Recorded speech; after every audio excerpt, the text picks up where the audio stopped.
西武池袋線の運用についていた西武鉄道6000系6104編成が2023年7月15日、西武新宿線で営業運転を始めました。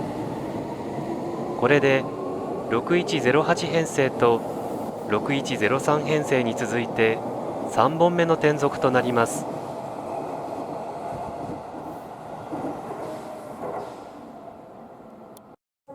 6104編成は7月13日に西武池袋線小手指行きの運用を最後に、翌日には小手指車両基地から西武新宿線の南入曽車両基地へ改装されていました。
まもなく2番ホール各駅停車本川越行きが10両編成で参ります。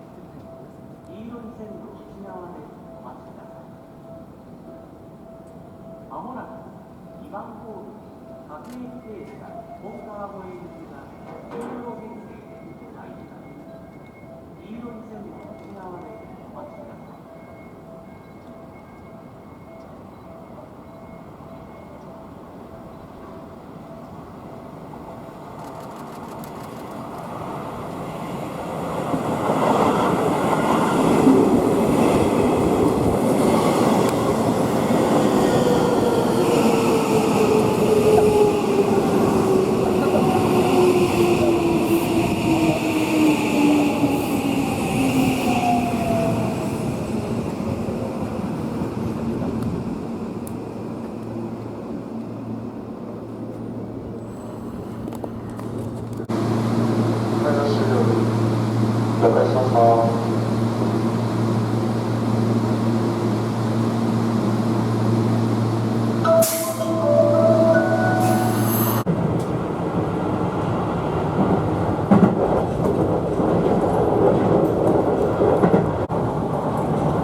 回もご覧いただきましてありがとうございます。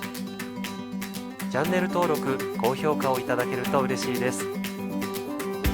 このチャンネルではたくさんの動画をご用意していますので、どんな動画があるかだけでもぜひ覗いてみてください。どうぞよろしくお願いいたします。